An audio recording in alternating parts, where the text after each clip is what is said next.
And I spoke an idea that has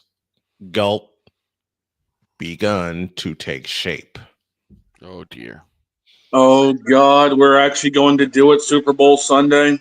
So much so that I voiced it to my wife.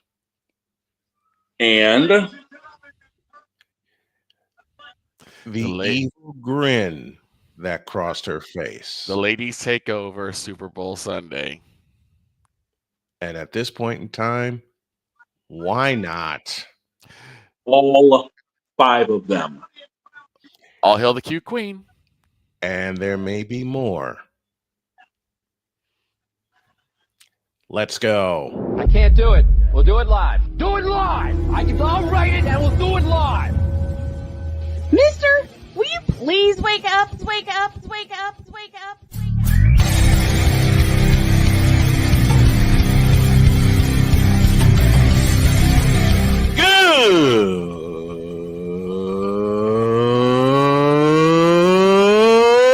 Good morning! Snowman here to all you Brock Purdy and San Francisco 49er haters. Shut up! I gotta thank you, Shane. I mean, whatever happened to the games where breaking 100 points was, I don't know, unusual?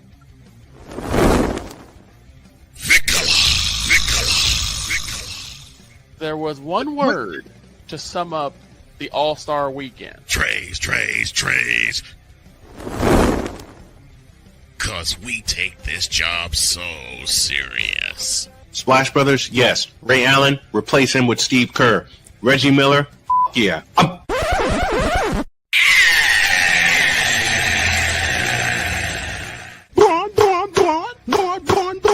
What in the all types of blue hell?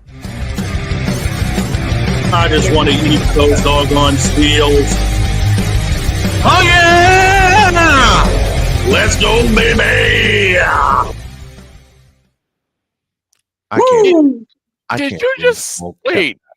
Did you just say you want to eat a seal? Yeet! No. I'm watching Jey Uso. Yeet! Okay, I'm like, wait, you want to eat a seal? Wait. Yeet!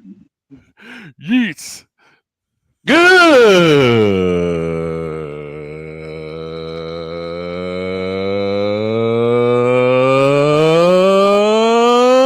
morning! And welcome to the Manic Football Whip Around Monday edition of Snowman in the Morning. Glad to have y'all with us. And you, dog, for that term yeet. Now I can't get it out of my doggone head. It's about to get us beat up by Playmaker. Bleep you, and bleep a whole lot of you. 10:06, 6 minutes after the hour as we get started here on this Manic Monday edition of Snowman in the Morning. And yes, old Snowman spoke out an idea. Gulp. Yeah. I'm sitting here yesterday after Tampa Bay won their game, and I'm relaxing. I'm doggone near asleep. Let's just be totally real. I mean, I was that way after the Colts game. Yeah. And then my brain woke up. And my brain, which is crazy enough as it is, spoke the following question, I beg your pardon, spoke the following question aloud. Quote, what if we had the girls host a Super Bowl special this year? Yep. Close quote. And I called Shane immediately. Yep. I called Shane immediately after I spoke it because I saw it in my head. I saw it. I spoke it to Shane, and he sees the idea. Then I called Victor, and Victor's next sentence to me was, you know what? I can totally see it happening. I can see it happening. I also see couches in our future. So and then I mentioned it to two very special ladies in my life. One being Allison Moran. She's all for it. You know the second one. Jody. Mm-hmm. See, even Winnie's getting in on the idea. There you go, Winnie. Which now leads to the point it's more than likely going to happen.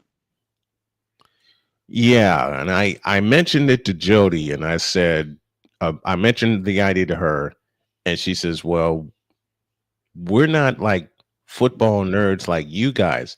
I said, that's the beauty of it. That's the idea. You don't have to talk about what we talk about when it comes to football. Right. You all can bring your perspective. Exactly. And then a wicked smile crossed her face. Yes. There you go. See? There it is. I'm going to just say this. The fact that there's a possibility that you have the Doctor. Yep. The legendary Dr. K. Mm-hmm. Mike Drop Moran. Correct. Possibly Deb Wickus. Oh, dear God. Yes. And then, of course, you have the cute queen. Mm-hmm. Who's going to walk in with 2 couches under her arms like, okay, who gets the 3. first one? 3. And then you add to it mine, who thinks Patrick Mahomes is the insurance guy.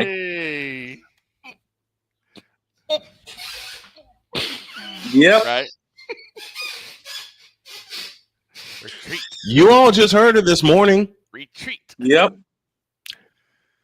And then all of that, you add all of that together. Mm-hmm. And there may be one more lady coming into the mix. Wait, what? This is the surprise I didn't give you. Okay. I may convince my daughter Cheyenne to get in on the phone. Who will say, I don't know who they are, but their butt's cute. Just like Jody will. So, folks, there is an idea beginning to take all kinds of shape. Yep. And we're only 6 weeks into the season.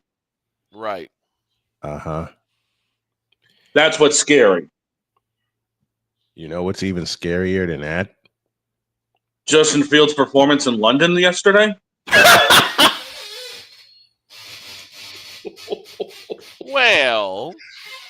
Well, someone's here to help us break it all down, and he's got a 3.5-foot smile on his face thanks to the beatdown in Baltimore.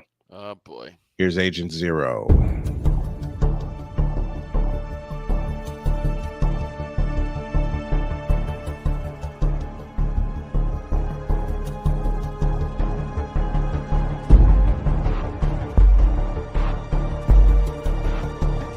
Now, forgive me not knowing the brother. You got your mic black. I don't know who the hell you are. It's like you're in the broadcasting witness protection program.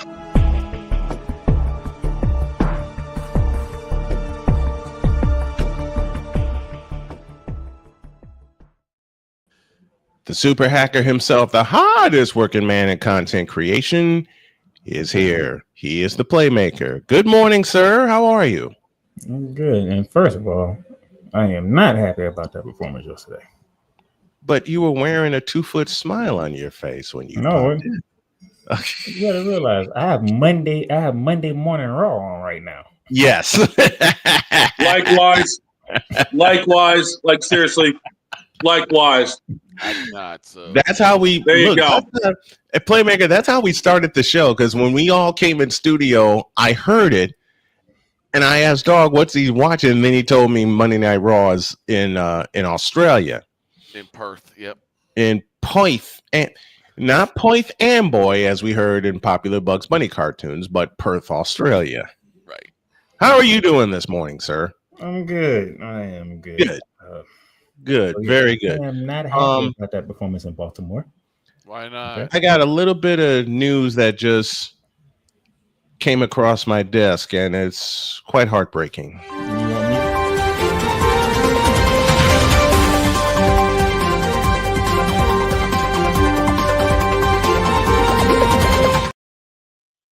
Doesn't the involve world of- South Carolina. Yep. Yeah, I'll do the honors.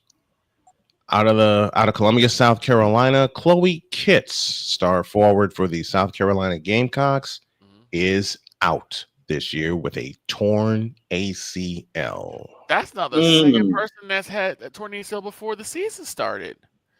Well, Juju Watkins injured hers during the tournament. Hers in the second round of the tournament. Yep. She injured hers during the tournament, and she just recently said she'd be out for the season. But this just dropped about 5 minutes ago. So, go ahead. With Juju made the decision that instead of doing what most other athletes do, which is working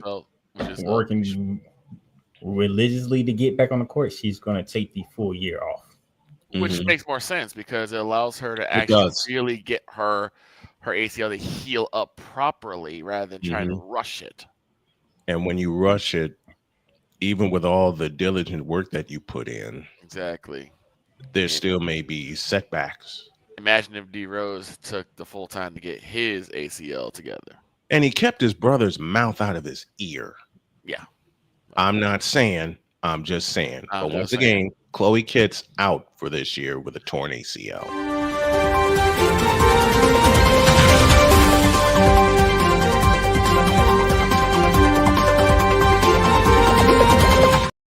So what I missed last week? You know what? I'm glad you said that, Victor, because Playmaker is going to get a kick out of Victor raging. Oh boy, a big old kick out of him raging. All I remember because Victor came when Victor and I talked yesterday. Oh dear. Yes. So, okay, Napoleon says, where do the VTubers fit into your equation for your crazy Super Bowl Sunday plan? Well, Napoleon, I answer it this way. Have your ass in here. Yep. How's Napoleon, that? Napoleon, you're joining the booth. Why do we have all the girls in here that put Napoleon in the middle and we just get out of the way and produce the doggone thing? Oh my God. Yeah. Napoleon's gonna end up sounding more like Raj from Big Bang Theory.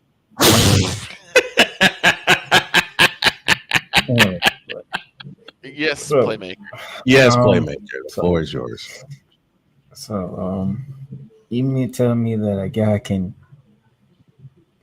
put out a challenge to his former team and he actually successfully does the challenge against his former team?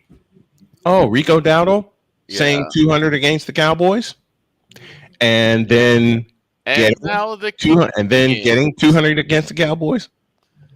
I'm trying to find something. You know what? Let me do this. See, and now the kicking begins. I knew it was going to happen. I'm just saying, man, your defense is just, I don't know. We know the defense is trash. We know.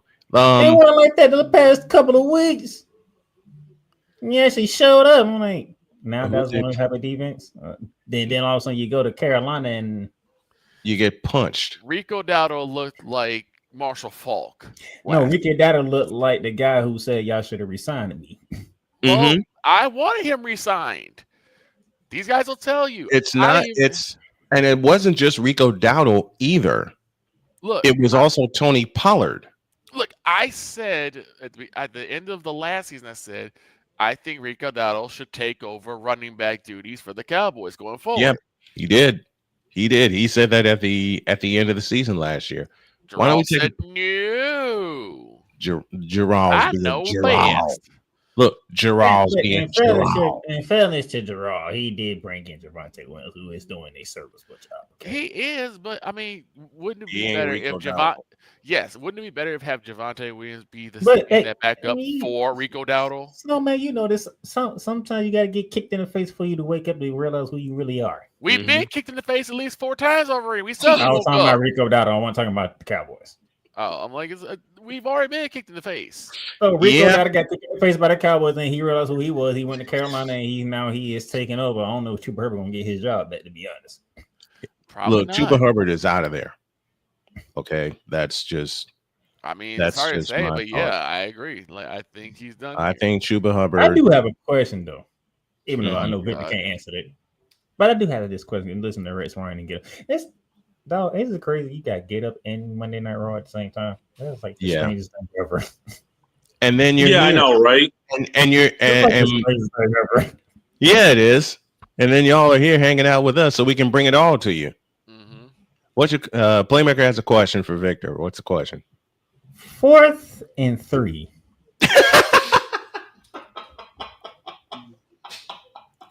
And you have a safety in the goddamn end zone. Yep. On 4th and 3. 4th and 3. Why? And you're asking a logical Cowboy fan this question? And you're asking me. I say Britt don't have an answer to it. I'm asking anyway. Yeah, he did. You know what? You know what Victor's thinking right now with this 4th. Just a moment. You know what Victor's thinking right now with this 4th and 3 question? 2 simple words. You tripping. Here's the problem. Here's the problem that I have. Mm-hmm. The Panthers really only ran 3 different running plays. Every running play was one of 3 different running plays. One being a counter. And for some reason, the Cowboys just had no answer for it. Victor, you know, same play. The counter gap, which is what the Washington Redskins made famous. Right. You know how much I love the counter gap, counter tray, whatever y'all want to call the play. I learned it as when I played, I learned it as counter gap. Yeah. I learned it as counter gap. There's also a misdirection where Bryce Young would go left, but he'd hand the ball off to Rico Dowdle and he'd go up the middle. For some reason, this mystified the Cowboys because they had no answers for it. They would run right by Rico Dowdle. Oh, speaking of Bryce Young, that man got to enjoy his first ever 3-touchdown passing game in the NFL. Yes, he did. Yes, he did. One of them, Rico Dowdle. Wide open. I mean, you couldn't get you couldn't get more open than that. But I will say, I would say you couldn't get more open than that. And then Tez Johnson said, "Hold my beer." The only saving grace right now with the Cowboys is Dak Prescott. Him and George Pickens. Because George Pickens has basically is trying to make a name for himself to be wide receiver 1, even though I still think did Pickens get 200 yesterday? It got close. I think it got close. Okay, let's take a break here because Victor made a request of me. He said when we talked yesterday on the phone, he said, "Snowman, I got musings." Yeah, one of them is a combination. Tell you all about it when you all get back in the deuce. This is Snowman in the Morning. The spirit of battle is a powerful force. It's a force that drives us, pushes us beyond our limits. It's a fire in our hearts that fuels our determination, our commitment, our strive for greatness. Every challenge faced, every obstacle overcome, it sharpens our skills and fortifies our resolve. This relentless pursuit of excellence makes the journey so exhilarating. And the victory, it makes the victory sweet.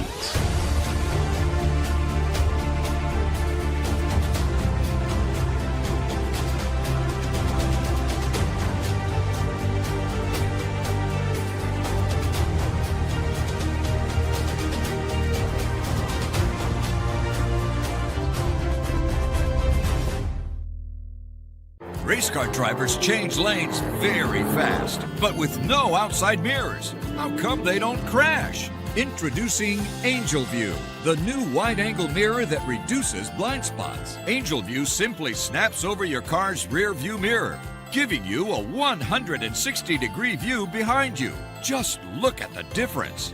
Look, ordinary rear view mirrors are small and flat, but Angel View has a huge mirror with curved glass. This convex shape allows you to see both blind spots with one glance. And with our Pro Edition special coating, it's anti-glare at night. Get your Angel View now for just $19.99. But wait, Angel View may be discontinued. Due to rising costs, Angel View is stopping manufacturing effective immediately. Once the current inventory is gone, it's gone forever. Order now. Call 1-800-495-0761. That's 1-800-495-0761. Or visit getangelview.com. Order now. Drew Willingham. In this case, yeah, you put the blame on Kyle Shanahan for apparently not preparing the team enough for the overtime rules, supposedly.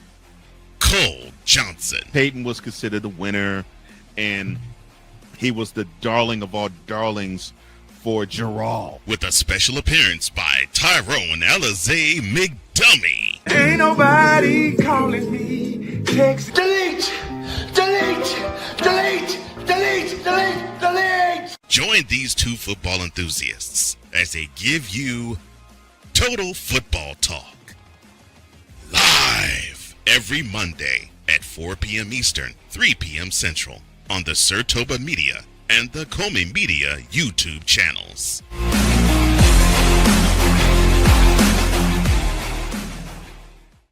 Cause we take this job so serious. Gerald Jones has no brains. His football acumen is the same capacity as Gun Run's moral capacity.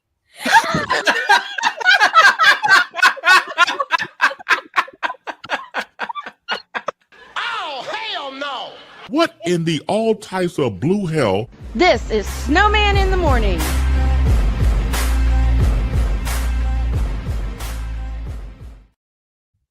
One of the best ones I've cut so far. One of the best ones I've cut so far. Huh? Where'd the dog go? Well, you know he's had technical difficulties. Oh, boy. And I'm probably guessing that he had to take a phone call. So he'll be back. But Victor made a request of me. In fact, he made 2 requests of me. And Playmaker, I apologize in advance. Here's one of them. Ladies and gentlemen, these are the random musings of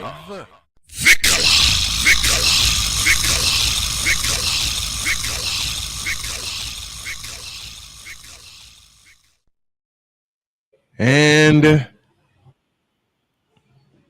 Playmaker, close your ears. In a world where partial greatness is celebrated and total greatness is shunned, there stands to be a figure on the lips of those who love him and those who hate him. The inane comparisons to Michael Jordan and Kobe Bryant continue and has existed since 2003. There is no end in sight, for the battle between those who unconditionally love and unconditionally hate him wages on. These are their stories. Welcome to the Bronzexual Confessions. Well, no wonder my phone had a technical problem. We're dealing with this. Like I said, as I said, apologize in advance. So do I. But Victor made this request of me, so and Playmaker dipped out. Playmaker said, I ain't having it. All yours, Victor. Take it. So I asked everyone, even though I knew because I watched the show, about what I missed this past week. Yeah, you did. Now, mind you, I was a bit late because we're getting ready for our town hall meeting at my job. So I had to watch some of the show late. Yeah. We get to the scoreboard update that these two fine gentlemen did. And somewhere in the midst of that, I hear the cute queen go, "Oh my God." And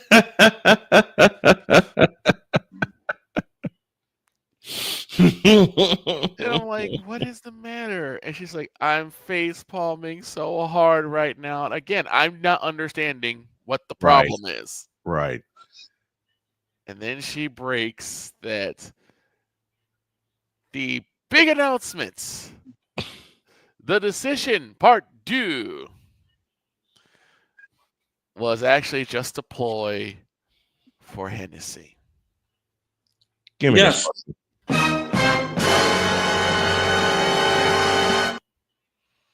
All it was a ploy for Hennessy. And I'm just sitting here like, wow. And then everyone just quit. Everybody quit. We walked off. We were done. Now the reason why I have musings about this is because one, there are transsexuals in my office. I'm sorry. And at least 3 of them brought bottles of Henny in celebration of LeBron working with Hennessy. And of course, then I get clowned on my Discord because they were like, well, you didn't expect him to leave, did you? We were hoping. And I said, no, because I knew he opted into his new deal. So he at least had this new deal and chances he would extend or he'd go somewhere else. And then, on top of that, we had people in the corner with purple and gold tassels on celebrating, saying the Kang is staying on.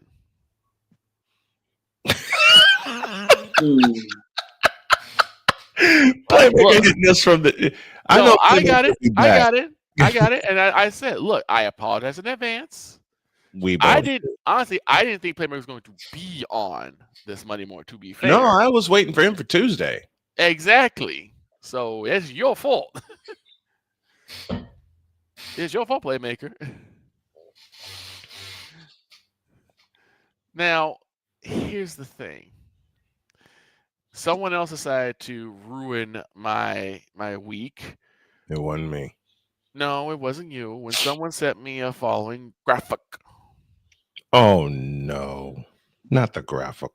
Yeah. Oh graphic. no. They were talking about Scottie Pippen in the 90s. Who was a beast. And MJ in the 80s. Who was a beast. And basically they were saying that you could save it for next week when the season begins. No, I couldn't. No. Because when something goes in my head, I need to get it out. Snowman understands this. Very, very well. I'm the same way. When someone says something stupid, I have to talk about it. Right. But anyway, so this fool said Scottie Pippen in the 90s, or the Bulls under the 90s leadership of Scottie Pippen, 6 championship rings. The Bulls under the 80s Jordan leadership, 0 rings. This goes to show that the Bulls were better under Scottie's leadership than Michael's. And we all know that LeBron is better than Scottie. So by default... Oh, hell no! So by default... Oh, hell no! Don't you even complete that thought. Yeah. So you already got that. Don't even... Dates. What are we doing? And I said, I know why this even came up. Because who drinks Hennessy that we know drinks Hennessy on air? Shannon Sharp. So of course, his boy LeBron, his Kang, would work into with Hennessy. I can't googly moogly. I can't drink, and now this is giving me more reasons not to. Because I will never drink anything dealing with that person. And by the way, LeBron James, bleep you. In fact, dear ESPN, dear LeBron James, bleep you. Dear ESPN for foistering this LeBron nonsense, bleep you. Dear Bronsexuals, bleep you too. Dear Ryan Hollins and Nick Wrong, bleep you both. And just for good measure, dear LeBron James, for trolling my crew, bleep you, bleep you, bleep you, bleep you, bleep you, and bleep you.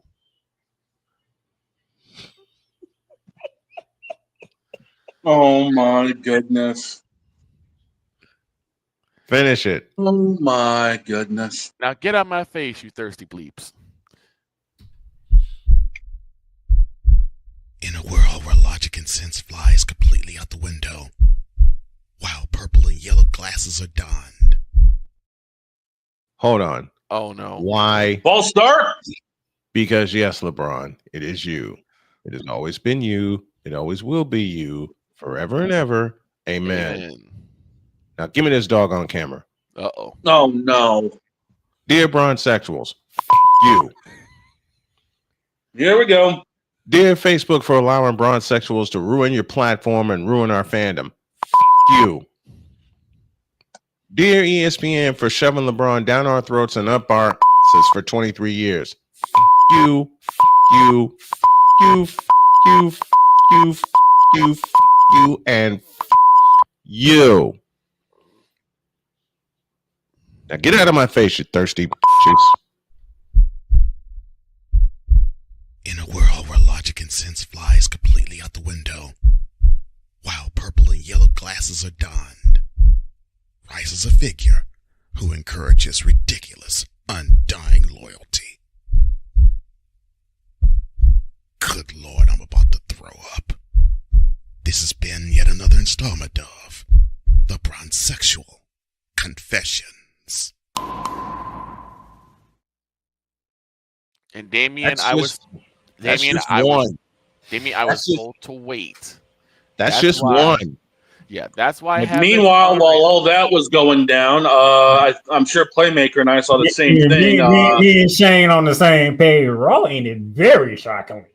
Wow. Yes, it did. Damn. Yes, it did. How?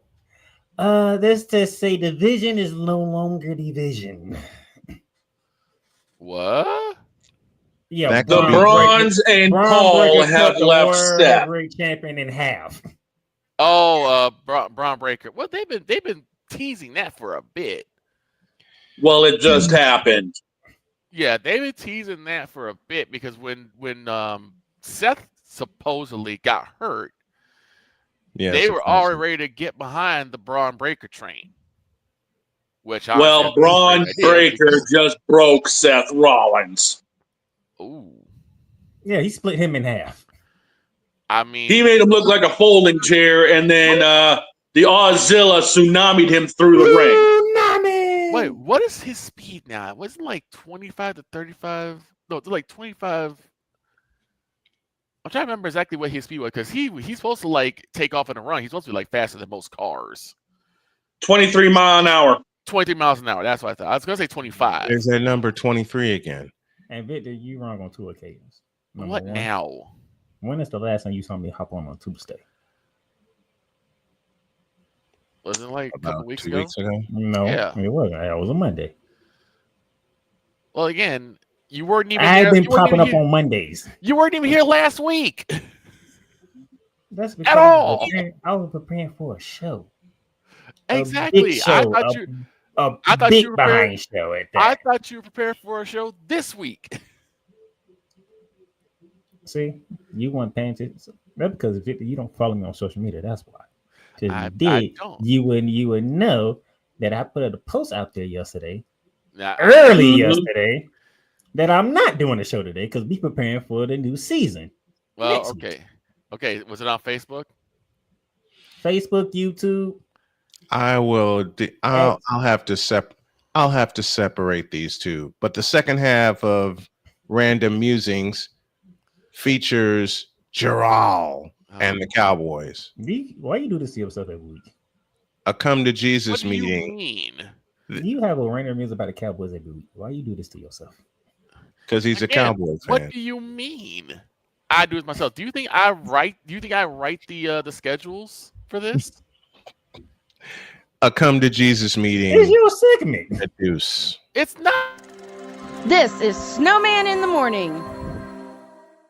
Here's an important message from the Diabetes Solution Center. Do you like pricking your fingers to test your blood sugar levels? No one does, but it's important to maintain your health. And now, by wearing a small remote device called a continuous glucose monitor, or CGM, you don't need to prick your fingers anymore. It's easy to use and helps you make more accurate diabetes treatment decisions. If you are testing your blood sugar 3 or more times daily, injecting insulin, or using an insulin pump, call the Diabetes Solution Center right now. And if you have Medicare or most major insurance coverage, you may be able to get a new CGM at little to no out-of-pocket cost. Shipping is free, and we'll even bill your insurance company for you. If you are testing your blood sugar 3 or more times daily, injecting insulin, or using an insulin pump, call the Diabetes Solution Center right now to learn how to end the painful finger sticks and get your own continuous glucose monitor, or CGM, at little to no out-of-pocket cost. Are you waking up in the morning with a sore jaw, headaches, maybe even ringing in your ears, all because you're grinding and clenching your teeth at night? That's exactly what was going on with me. That's when I found this, the Brux Night Guard. Now the Brux Night Guard redirects the bite force away from the back teeth, reducing jaw pain while still protecting the teeth. This unique design is what makes Brux Night Guard different from all other traditional grind guards. Go to BruxNightGuard.com and order yours today. SeatGeek is the ticketing app for fans like Boomstick Lady. No free throw is safe from the roar of her sticks. SeatGeek helps her find a seat in the direct eye line of the shooter so she can sit where her boomsticks make the biggest boom. Everybody okay? SeatGeek handles the tickets to sports, concerts, and more, so fans can fan. Hey everyone, I'm joined by my old friend, Mr. Ellis Williams, AKA Mr. Biggs. You called me and you told me, you said, man, I got Car Shield and it worked. What made you get it? I have this old SUV and I know the manufacturer warranty is about to run out. I don't want to get stuck with expensive car repairs. Right. So I gave Car Shield a call. Coverage was very affordable and there was no long-term contract. A few months after that, transmission went on my car. I took it to my mechanic, they called Car Shield and saved my family and I $2,400. Car Shield is America's #1 auto protection company. Their administrators have paid out over $1 billion in claims and cover most vehicles from 5,000 to 150,000 miles. You'll receive 24/7 roadside assistance, courtesy towing, rental reimbursement at no additional charge. Give Car Shield a call today before it's too late. Remember, Car Shield cars go farther. Protect yourself now against expensive auto repair bills. Call 800-513-9263. Cause we take this job so serious. And Father O'Shaughnessy need to go to hell. That's what he needs. What did Father O'Shaughnessy do? I quit. We're done here. I'm done. We're out of here. What in the all types of blue hell? This is Snowman in the Morning.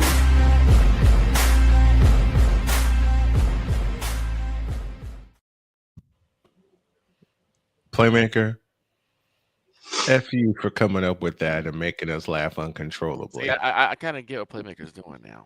I get it now. Get what? He's pulling his best Stephen A. Smith to just sit there and troll me. You do a musing on the Cowboys every week. Am I lying? Am I not supposed to? You can choose not to. It's your choice. That's all I'm saying. Am I not supposed to? Because if I don't, let's understand this. If I don't, let's say I don't do it this way. I say, screw it, they lost. It is what it is, right? Then I have people saying, why are you ducking and dodging? Yo, Cowboys. People gonna say something about Panthers. People gonna say something about anything. It don't matter what you do. You gonna say people gonna say whatever. People say it to me. Exactly. With the teams that I've covered. I don't run. If I'm gonna take the beating, I'm gonna take the beating. They can say whatever they want to, and I'm doing this partially jokingly to Victor to make him laugh. They can say whatever they want to say to me. And I know you did too, Victor. I stopped giving a long time ago. But for comedic purposes, just a moment, Playmaker. For comedic purposes, Victor did say in the chat yesterday during the live stream, well, I'm going to get kicked just like that football did on that walk-off field goal. And what did I say? And am I not getting kicked again? I'm not doing the kicking. I'm just sitting back enjoying it. Victor Big Dog would tell you, and Snowman would tell you, I'm a Gator fan, but guess what? I'll look at them and be like, no, they ain't making the show. I don't care what anybody says. Am I lying? Nope. And I'm a Gator fan. Now I was like, nope, not making. Nope, ain't talking for Florida. Get out of here. I can talk about other things. But see, here's okay, Shane. You're gonna hate me for picking on you, but you're gonna love me for picking on you at the same time. Shane would do the same thing. He would write to me and said he would message me and say we are not talking Patriots tomorrow. And then as soon as we come in here for pre-show, we're talking about the Patriots. He's like, this, we got to talk Patriots because I'm mad. And I'm sitting here laughing. Because again, if I don't get this out, it's going to be stuck with me for another week. And I don't need that. Well, you got another game. And there's another game after that. Exactly. So I need to get it out as soon as I can. Otherwise, I'm not going to rest. I'm not going to get any peace. So a quick little side note before we get going. Squiggle, you ain't right for that, but you're so right. Yep. Oh, Seth got destroyed worse than LeBron's career. If he had it, you know what? I will save the second half of that for Wednesday. Here's the and it might wind up being an uncensored crash out. Here's the problem I had. Crash out. So apparently, it seems that Micah Parsons was not the one we had to worry about getting a revenge tour. It was Rico Dowdle. Let me set you up. Here's the second half of Victor's musings. Ladies and gentlemen, these are the random musings of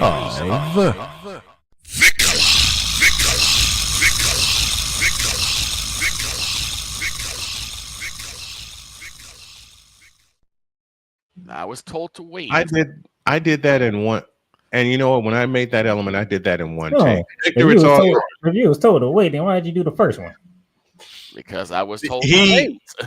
I planned it that way. Yes. Victor, the floor is yours. So, how many mistakes, monumental mistakes, has cost the Cowboys this year? Thanks to Jarrell. The tally is up to Too now many. 15. The tally's up to what? About 15 now.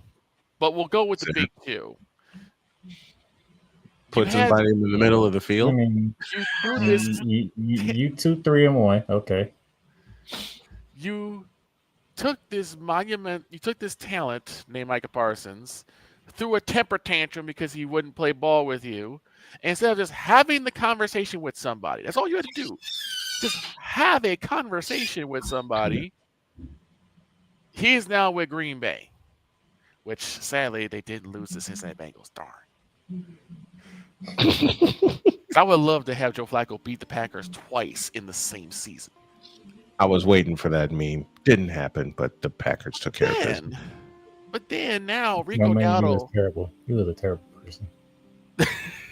Wait, what? You're a terrible person. You're a terrible person. I don't know what you're talking about. How you gonna give Victor the Stephen A. music? Because it works. But then, now Rico Dowdle is making his renaissance in Carolina. Of all teams. Yes, of all the Carolina teams. Panthers. Carolina. I mean, they're not the worst team in the NFL, so there's that. This is true. They're one of the worst. We're going to talk about the worst team in the NFL. They're not even one of the worst teams in the NFL. No, they're not. Because the worst team in the NFL we'll talk about to lead off hour 2. Well, yeah, Do we have to? Do we have to? Do we have to talk about the Jets, really?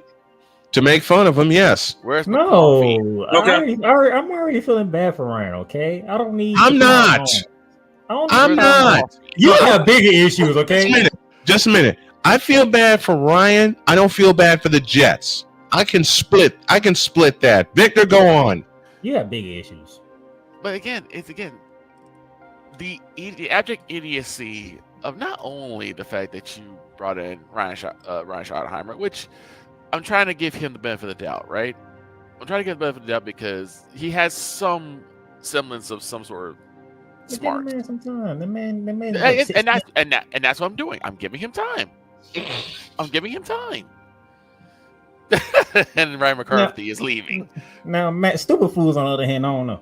There we go. Now let's get to him. Because Cowboys fans, and more so Jarrell, you have risked more just destroy. Just a moment. Hold off on that one. I know where you're going. Snowman in a minute. I know where you're going. I caught him off guard. I caught him off guard. I see that. Stupid fools. I love that.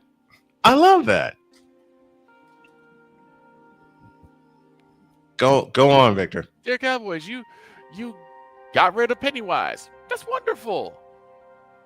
Brian Schottenheimer, I'm giving him a chance. But then you risked, mortgage, incinerated, eviscerated any chance we have of playoff success. Completely yeeted away. Completely away from Matt Uberfools. Uberfools. Who apparently still cannot put anybody in the middle of the doggone field. Thank you, Deeks, for that. No, he did. He put somebody in the middle of the field, but the thing was, they was in the end zone on 4th and 3. Exactly. Why is you 30 yards away and they only need 3 yards? Oh, let me get to, and this is where I said I got to call Brian Schottenheimer to the floor a little bit, to the carpet, because in the fourth quarter, you ran 3 screens in a row. You ran 1 screen, you lost 2 yards. You ran 2 screens, you lost 4 yards. Yep. And I'm thinking, okay, George Pickens has been his deep threat. Whenever Dak needs to air it out, George Pickens is there. No, let me throw another screen. And Pickens was cooking all day. Which nets you a grand total of 5 yards. He finally using his brain for once. Like, what are we doing? Why are you running 3 screens in a row? When the first 2 didn't net you nothing but a grand total of negative 6 yards. Why are you still throwing screens? I believe what Victor asked was, what are we doing? If Dak is supposed to be your top tier weapon, if Dak is supposed to be the guy that's going to lead the Cowboys to playoff success, you need to give him plays where that will work. Playoffs? Thank you, playmaker. Playoffs? Don't talk about playoffs. You kidding me? Playoffs? Well, look. I mean, how many times and playmaker, you and Cole, you've dealt with this for quite some time. How many times have you guys dealt with Morocco Republic saying we're going to Super Bowl every year? Man, as soon as the calendar hit June. Exactly. Yes. Yes. As soon as the calendar hit June. Okay. So, if Dak is supposed to be that guy, he has to throw past the sticks. I watched the Michael Irvin crash out over a podcast where he explained about how he never caught passes that were in front of the sticks. He always went past the sticks. Why is that not used now?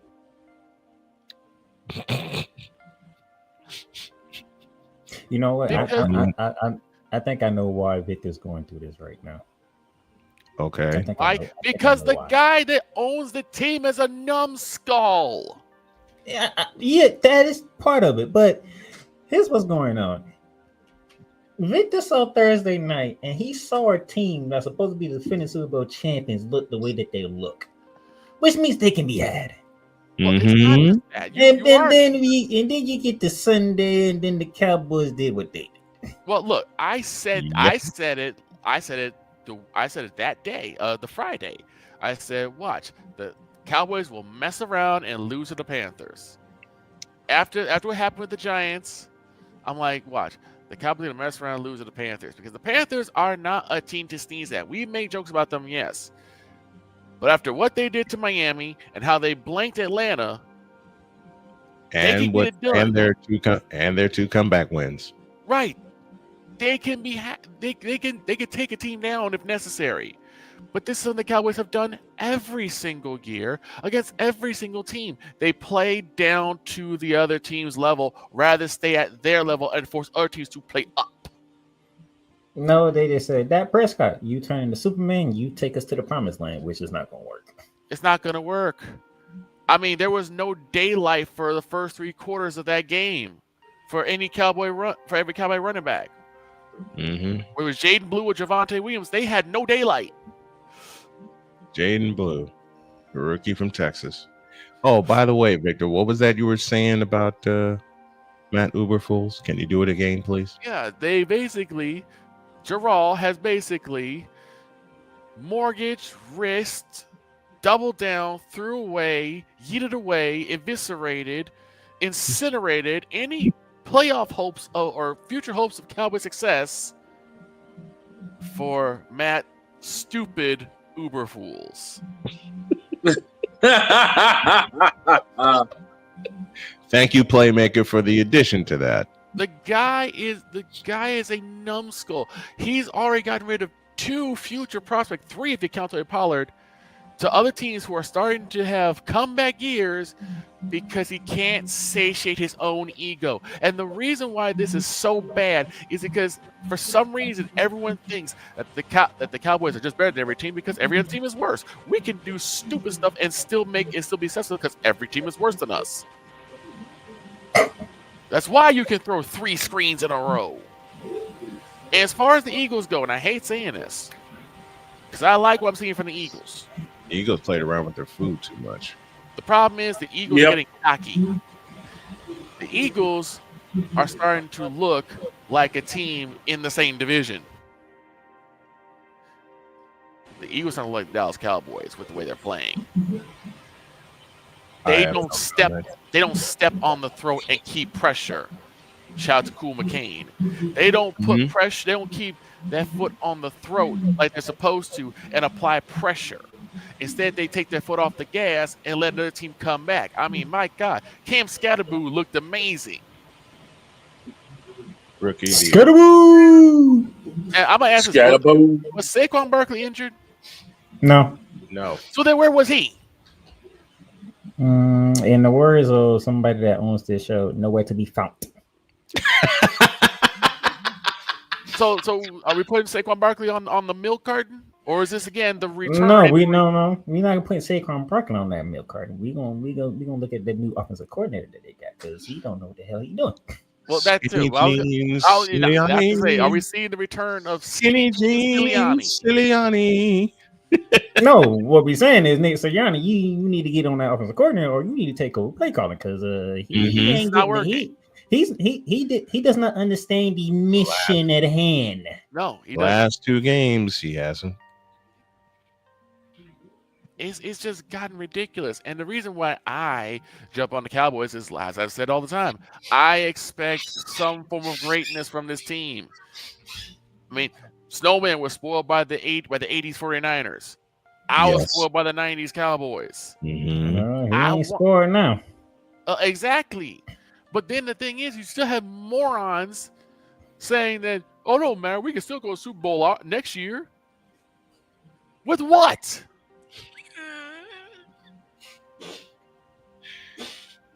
Wait till I get Victor in studio with us. With what? What could the Cowboys possibly have? What secret weapon do we possibly have that's going to propel us from where we are now? Particularly when you have Matt Stupid Uberfools messing up with the doggone defense. We have no secondary. We keep getting beat deep over and over and over and over again. We can't get pressure on the quarterback. Just look what happened with us versus Chicago. Figure that puzzle out. Where Caleb Williams can sit there and get that bronze tan on him, get his nails and hair did, and go on a girls' day with Angel Reese. Oh no! With a amount of time that he had back there. No sacks. Playmaker brought up no sacks that game. I think you hit the wrong button, Snowman.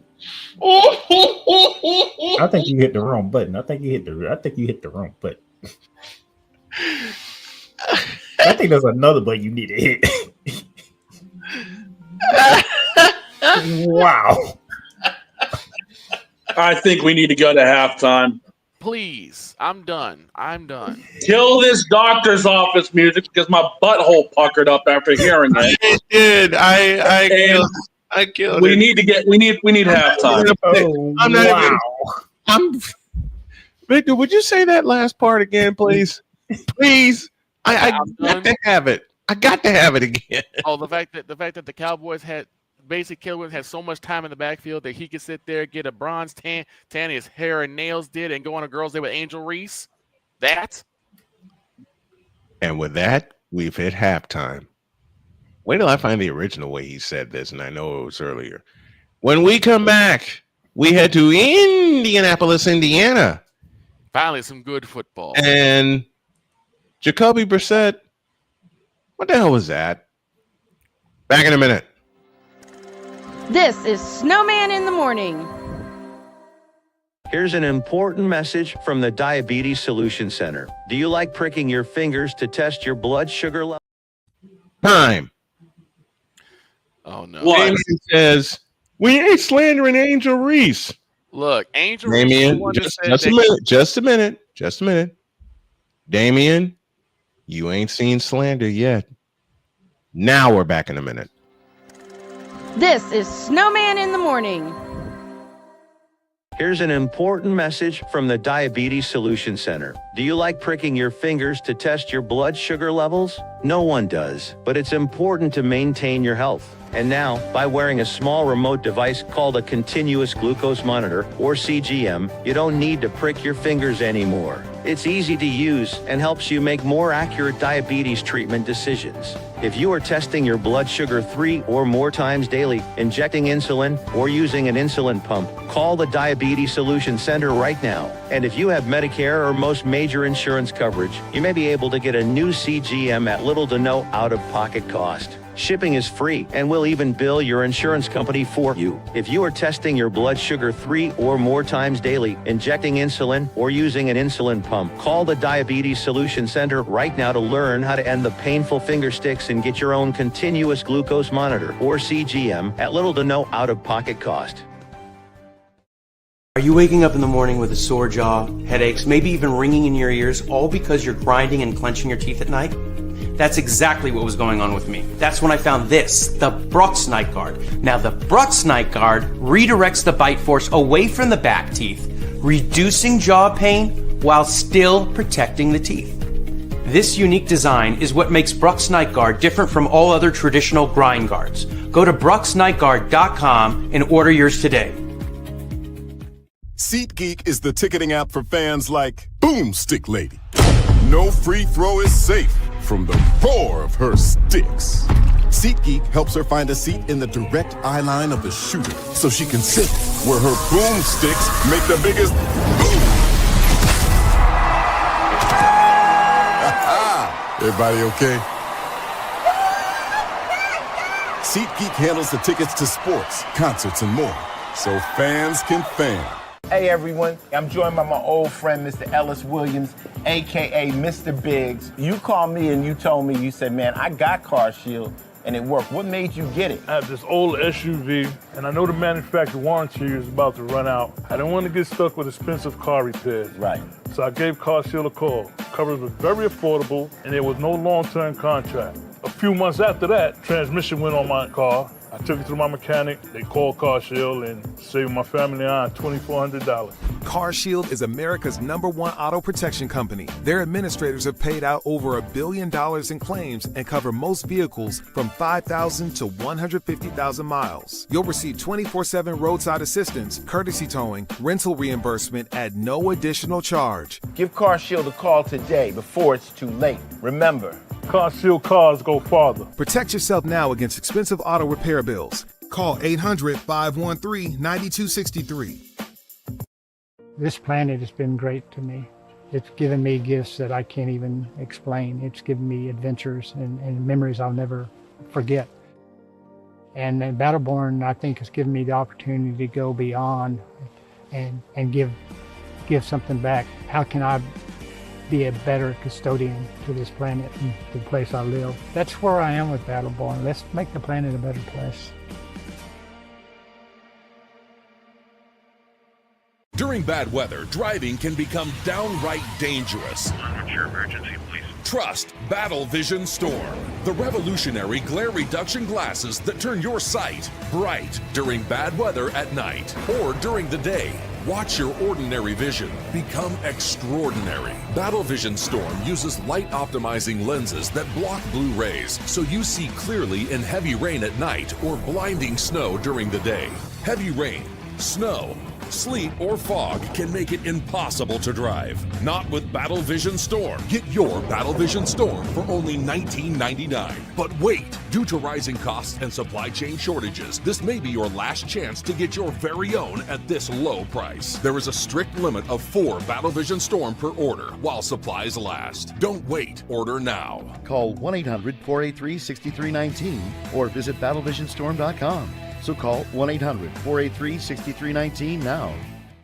'Cause we take this job so serious. The petition's on. Let's do it right now. From Seattle to Boston, from San Diego to Miami, and all points in between. Let's petition the NBA to get LeBron James traded. From the Lakers to the Warriors. LeBron James to the Warriors. We need to see it. What in the all types of blue hell? This is Snowman in the Morning.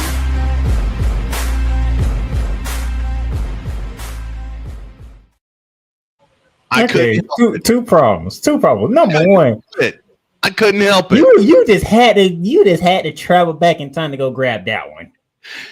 Well, actually, I cut it a month ago and I held it. You really? Second thing is we don't need to see it. No, we do not. We don't. Not only do we not need to see it, we don't want to see it. Go on, Playmaker. What's the second? And number two, you lied to the American people. You said a minute. I know it's a popular phrase I use. Speaking of minutes, we're 5 after the hour and we owe you some IDs. You're listening to WJKS-TV, your Hoosier Sports Home and Indiana Sports Hub play-by-play voice. You're listening to WHDR-DB, your radio home and voice of the Carolinas. It's the Worldwide Sports Radio Network. You're listening to WQVZ, 1700 AM Mission Radio. For me and the Lord, we got an understanding. We're on a mission from God. Oh, boy. 6 after the hour. Playmaker in tow with us. So you live in Carolina. So that means Victor gave everybody in Carolina a gift. Yeah. Are you good, Victor? Have you calmed down yet? No. I don't even hear Victor. I think Sorry. Victor. I muted myself because I was sitting here still screaming. Well, that answers that question. There's your answer. Here's what also angered me is I saw several times where they were showing Matt Uberfools on the sidelines, sitting there smiling, looking like Billy Napier's a smiling donkey. I can't use the other word, but y'all know where I got that from. I'll use it, and I'll use it because Cole used it. The smiling jackass.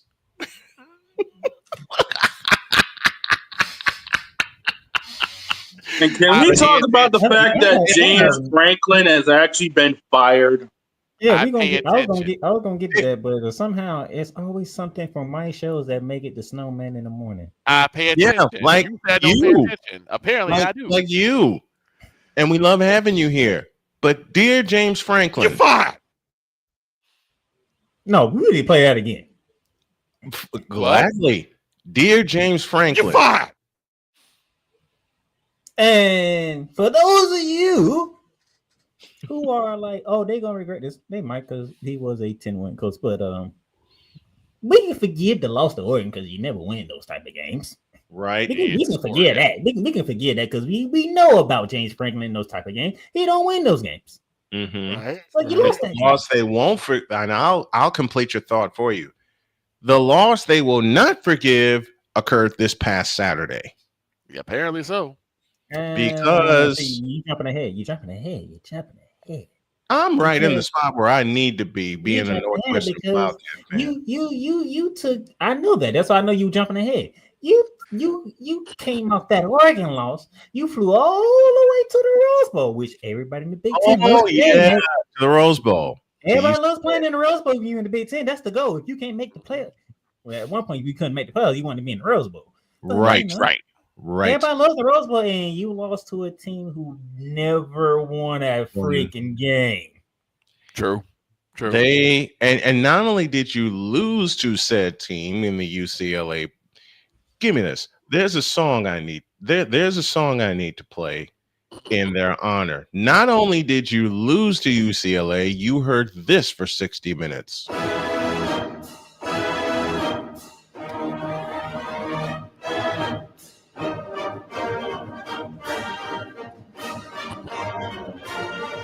You heard that, and you surrendered 42 points. I will say this. Damien does make a good point. James Franklin is gone, but Chapel Beal still has a job. No.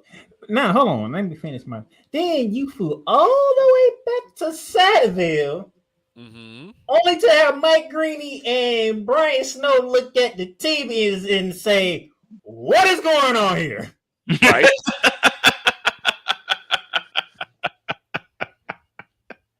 That's true. Now, here's the thing about the NU win. That's their third time in Happy Valley in their past 5 trips that they've won in Happy Valley. Right. 3 of the last 5 times Northwestern has flown to Happy Valley, they've won. They ain't Happy Valley. It's Satteville Valley. Yeah, as I say, it's Unhappy Valley. It's there you go. It's Satteville Valley. That's what that is. So James Franklin, even though you're a 10-win coach, but darn, matter of fact, you was a 24.5 point favorite when you went to the Rose Bowl. 20.5 point favorite when you played Northwestern and you lost. 20.5. So in the last 2 games, and yes, I'm playing the Northwestern fight song in the background. They were favored in 2 games by a grand total of 44.5 points. They lost to UCLA by 5, and they lost to Northwestern by 1. And then to add injury to insult, you lost your quarterback. You lost Drew Aller for the season. Yep. It just all tumbling down. And here now, Damien, here's my thing. What is up with everybody when it comes to Bill Belichick in North Carolina? Shane, help me out here. How many games has this man coached in college? None. How many games has they played this season? 7. So 7. So why is everybody all of a sudden want to get on Bill Belichick? Because it's Chapel Bill now. Exactly. They say they figure the 6 Super Bowl rings will mean enough because he's now head coaching the North Carolina Tar Heels, but apparently 6 Super Bowl rings don't mean jack. He said, not me. Even though Shane with my whole route, I had never said that Chapel Bill had to be a certain record this year. He said it, not me.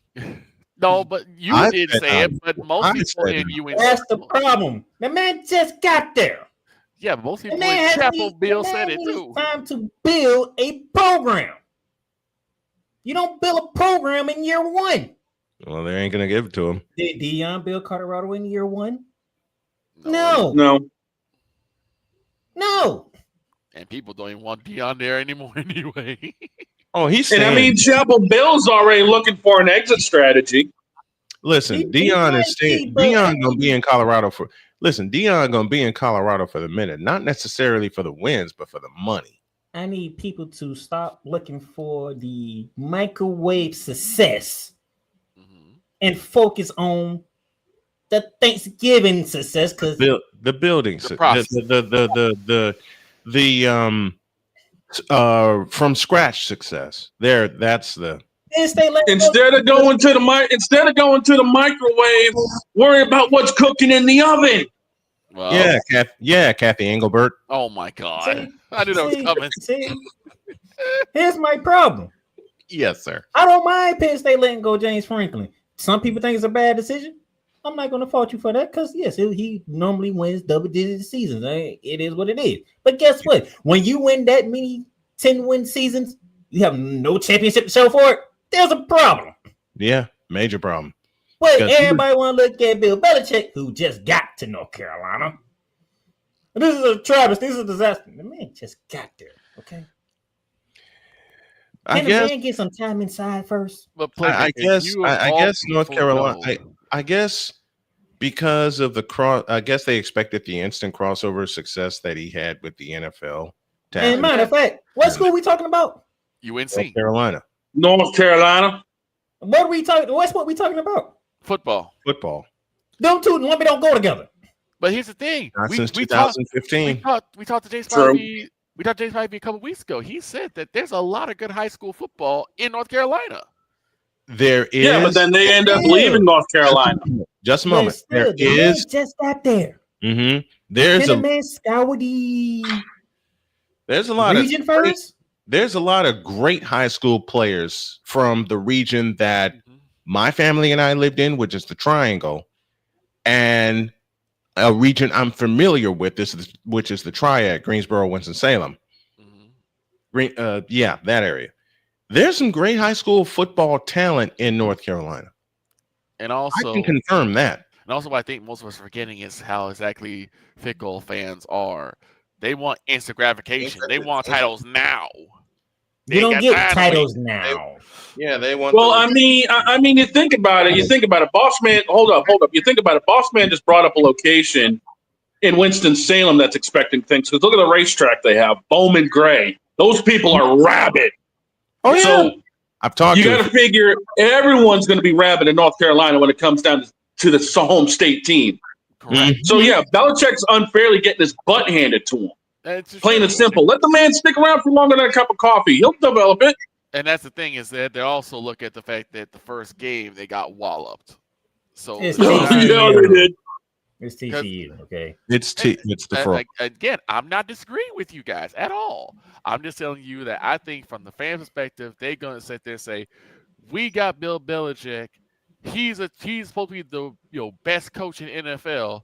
Why can't he work with UNC?" I agree. They need to work the process. Do you think Phil Jackson would have the same success if he coached a college basketball team? No. I don't know. No, not. you have to. You have to learn when you went to college. You don't learn triangles. True. My whole thing is like a lot of times, particularly college fans, they're like, "We want wins now. We want championships now." They don't know patience. NCAA is not the NFL. Like I said, let the man build his recruitment class. He'll get his players. There's like several hundred jokes in my head right now. Look, I said, I agree with everything y'all are saying. Save them for Friday. I'm just looking at it from the crazy fans' perspective, and college football fans are some of the craziest fans out there, not named the Monarch Republic. They are or the Midwest Republic. Now, Damien. Exactly. Now, Damien, if what you're saying is true, and he's not actually recruiting, then I can jump on the bandwagon of Bill Belichick. You need to go because you're not really doing your job. Mm-hmm. Right. But I have not heard reports of that. Nor have I. I have not heard those. Like, listen, I mean, they want This is a trial period for Bill. This is a trial period and anyone with a functioning brain would know this is a trial period. This is a startup for what they think is going to be. You said functioning brain. That should tell you everything. That should tell you what you need to know right there. You said functioning brain. Yes. That should tell you what you need to know. Now, can I go back to the NFL? Go ahead. Because Snowman. Oh no. You might be leading the division, but for how long? Not much longer. Especially after the injury we all Especially after what I saw yesterday. Playmaker, this one's mine.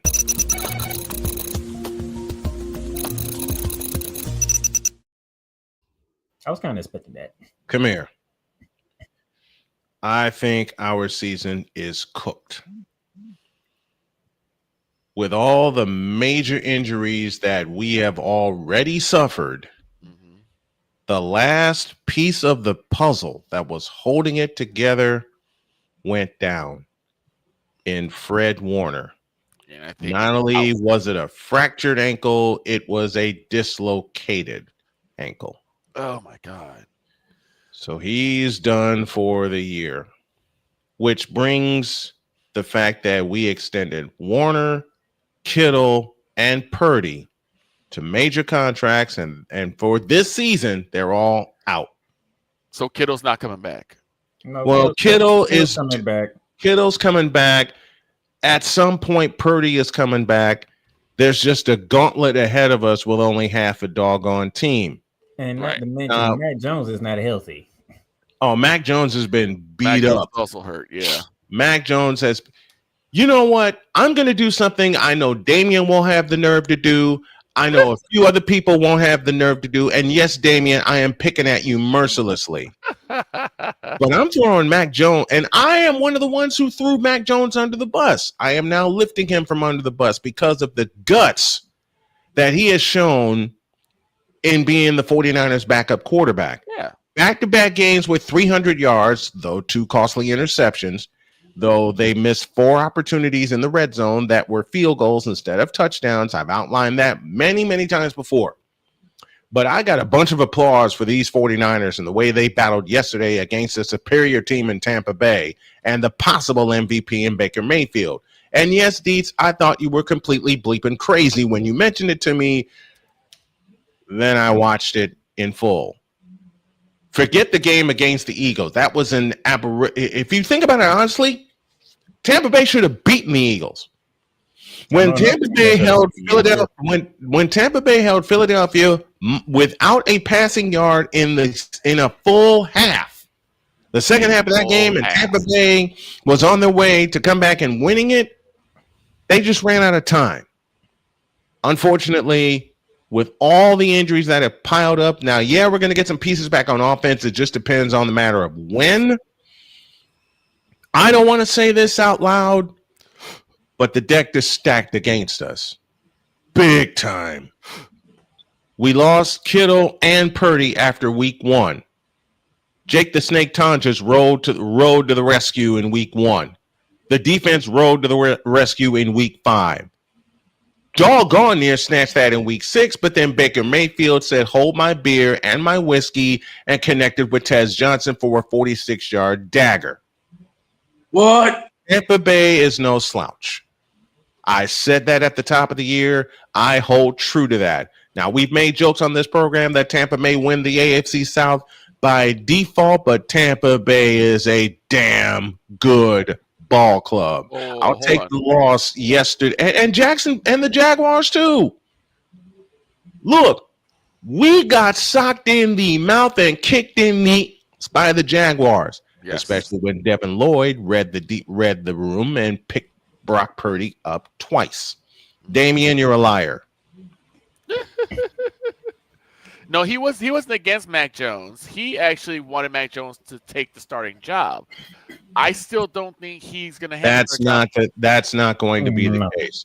But this is what this is about yesterday. And people, my wife and I talked about it yesterday. She says, "Man, the 49ers lost 30-19." I said, "Honey, it was a 1-possession game for the entire game." She said, "What?" I said, "Yeah, it was a 1-possession game the entire game. But when you throw 2 interceptions and they turn them both into touchdowns, you're going to have problems." And I'll ask this question. Who's to say that Mac Jones isn't happy being a backup? Exactly. Oh, at this point, Matt Jones needs to be the backup so he can get healthy because he needs to get look. This 49er team needs to. We're minus Bosa and we're minus Warner for the remainder of the year. When is your bye week? We don't get a bye week until week 14, and by that time, you want to talk about the troll job? We've made jokes. We've made jokes on this program about which teams are getting trolled. You know, especially with the schedule of the bye week. San Francisco got trolled big time because we don't get a break until week 14. How much of a team are we going to have left is going to be my major problem. When did the Cowboys get a bye week? Sitting at but I will say this. Yes, we lost yesterday. There were factors in why we lost, not only against Tampa, but against Jacksonville. Turnovers being the main reason. But sitting at 4-2, 3-0 in the division, even facing a gauntlet that we got coming up, I'll take it. Now all we got to do is get some pieces back. The big question being when. Oh, and to answer Damien's comment, Purdy's the starter, and that's that. And I've had many people ask me, you don't know if Purdy's coming back. Very true. But at the same time, look at his injury. It's a turf toe. He's Want to learn about that right. He's basically earned that right to be the starter. He earned that 2 or 3 years ago. Okay, week 10. And I will say this. Want to know about turf toe? Talk to Jason Kelsey. That's Snowman's take. What's yours?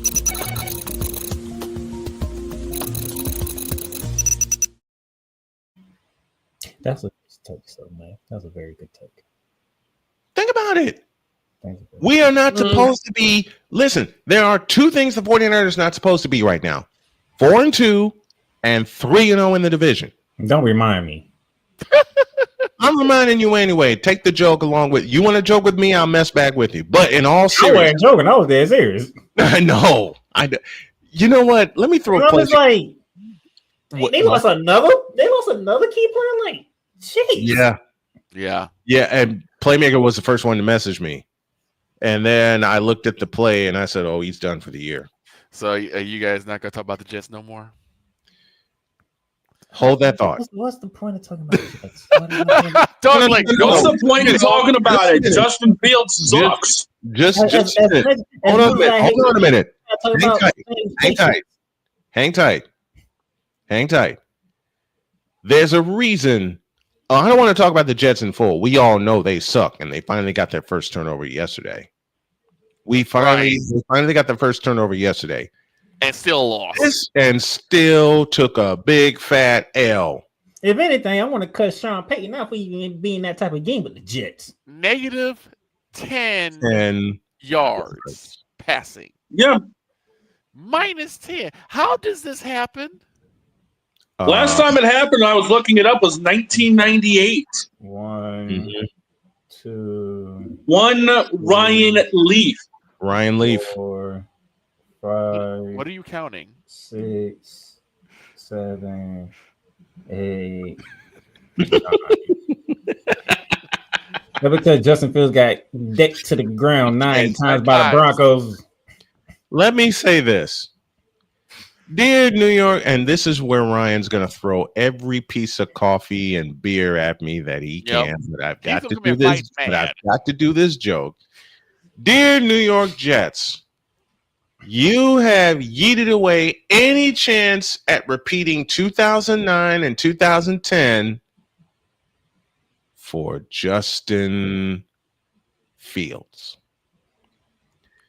I have said this since his days at Ohio State. Justin Fields offers nothing. Matter of fact, doggone it. Now you got me. Now you got me started. Give me this.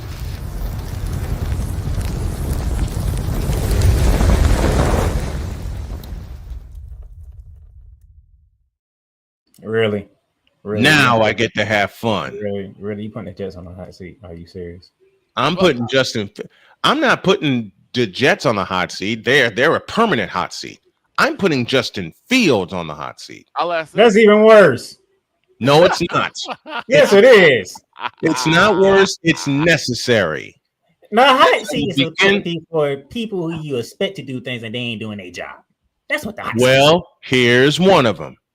Because of all the expectations, because of all of the tempered, cautious expectations around the Jets, of which I'm not a part, thank the Lord for that, I am putting Justin Fields on a permanent hot seat, just like the Jets are. And I will begin by saying this, and the fellas have said it before, and I began a segment like this. Justin Fields, you suck. You hold on to the ball way too doggone long. He's not even running anymore. And Justin Fields.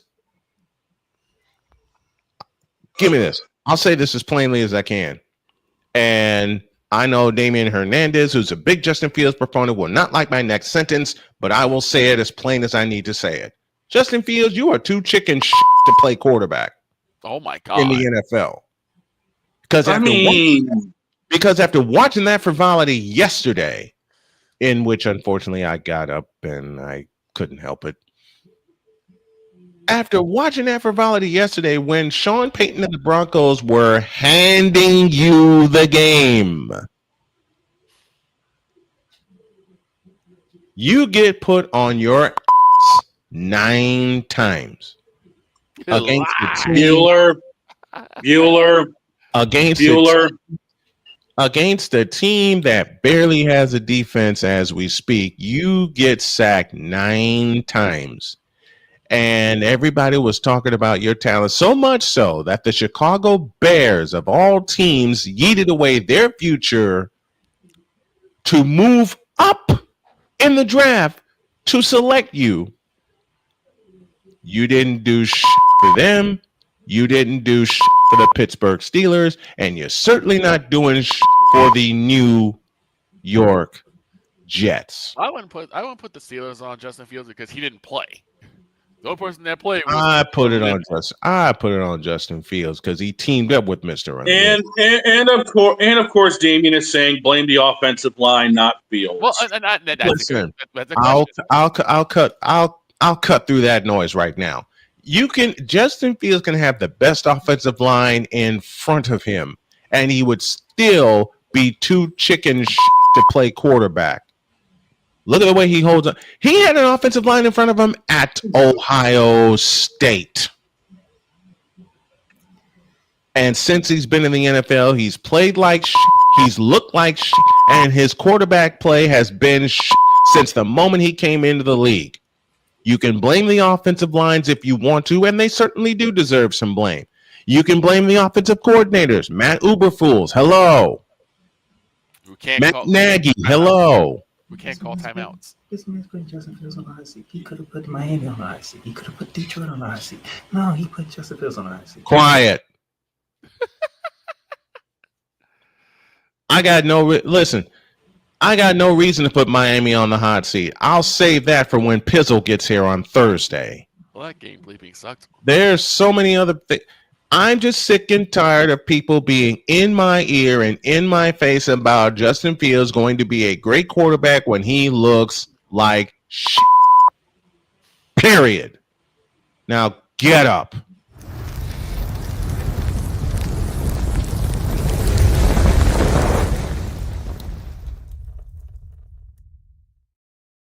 This man was on the hot seat because of a minority of the people who talks about Justin Fields. This ain't a minority. Do you want a hot seat? Trust me.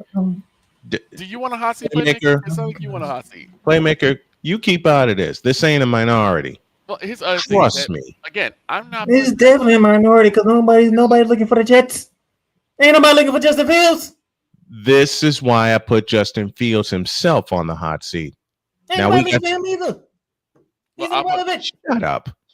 We got some business to do. Let's go down to North Carolina.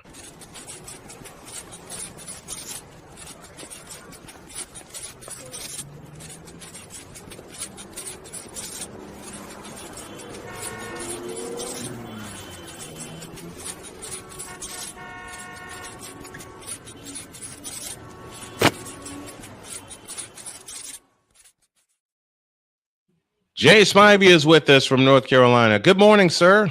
Good morning, gentlemen. Good morning, Mr. Spivey. How you doing? I'm hanging in there. Well, you're doing better than me. I just heard your conversation about Justin Fields. I got the answer for you. He sucks. See? And he looked like garbage yesterday. And his team was an embarrassment yesterday. And his coach did him no help by literally sitting on the clock at the end of the first half. Yep. Aaron Glenn should be called down for what he did yesterday. Aaron Glenn should be fired. That was awful. It was awful. Well, at least you're doing better than me, Jay, because I had to watch the nonsense that was on at noon. In Carolina. Yeah.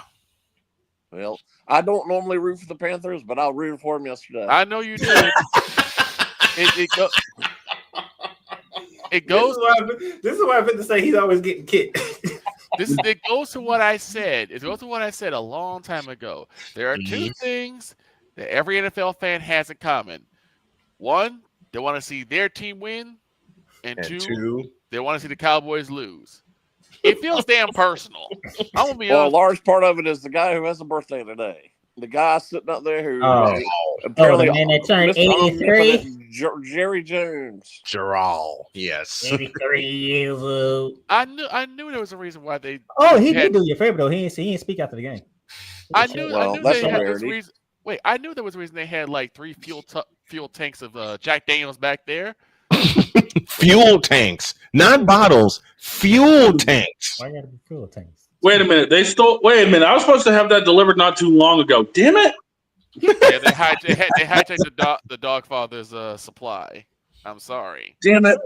They went to Dogfathers. Jay, your thoughts on the Carolina game yesterday? Well, a lot of people seem to be surprised. I'm not. I mean, the Cowboys are like it's like a Jekyll and Hyde team every week. Mm-hmm. I mean, you play. I know they played in Charlotte, which is not that much of a home field advantage. No, it's not. But because I mean, the Cowboys fans they come everywhere. SoFi Stadium. But I mean, what did you say? And you, I mean, I raised some SoFi Stadium in that regard. Yesterday. Carolina they'll probably beat the tar out of Washington next week. And there's so many. Jay and I have talked about this before. Victor and I have talked about this before. Even with the Panthers that were playing the way that they played yesterday, there's still so many empty seats at Ericsson Stadium.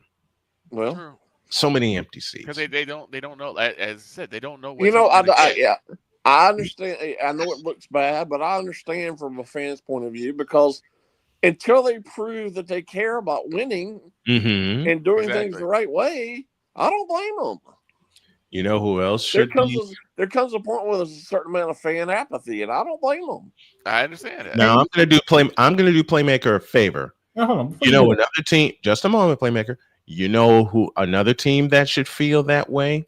The Miami Dolphins. Yes, I agree with that. I wholeheartedly agree with that. What Jay just said, that should make it even worse for the people in LA. You got two teams that are winning, and y'all still don't fill up. They don't care.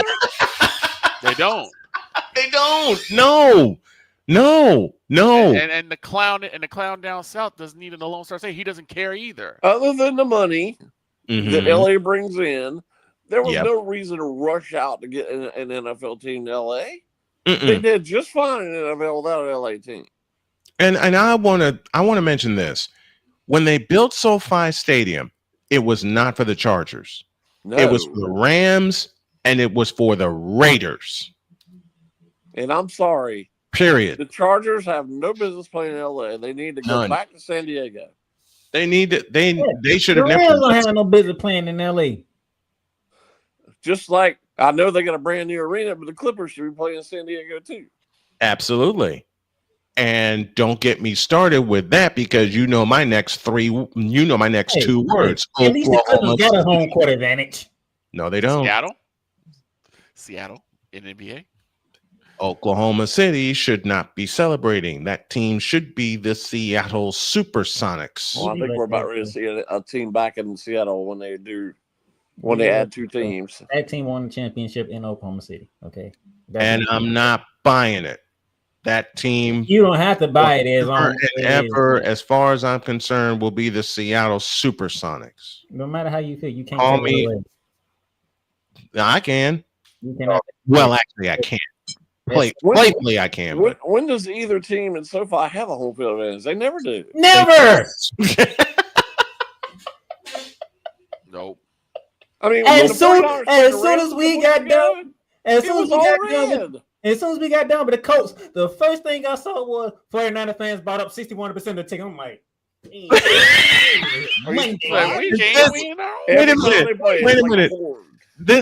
wait a minute. Playmaker has said this to me so many times off the air, And he put it in a very playful question one year when he says, "Why are y'all buying up all our tickets in SoFi?" And I do. And I will. This is a running joke with my wife, and I will give him the standard answer. I don't know. How about this? How about we go back to St. Louis and y'all move San Fran to LA? How about that? No. Heck no. Nope. Give me this button here. No. Fan base in LA than us. Bishop. We'll hold off on the Bishop right now. Jay Spivey with us, 38 after the hour. Matter of fact, I'll do this for Playmaker, and I'll make him smile. You know what Rams fans say to us every time we come to SoFi? You tripping. More like, why? Now, why? That Jay go back to Miami because, that's... What do you think it means that they put both teams on the East Coast yesterday at 1 o'clock? So that means that you're watching on the West Coast at 10 a.m. Yes. At the same time they were playing. At the same time. That is rare. That hardly ever happens. Because the Chargers played in Miami. We'll get then. I will do Playmaker a favor because we all are going to put Miami on the hot seat right now.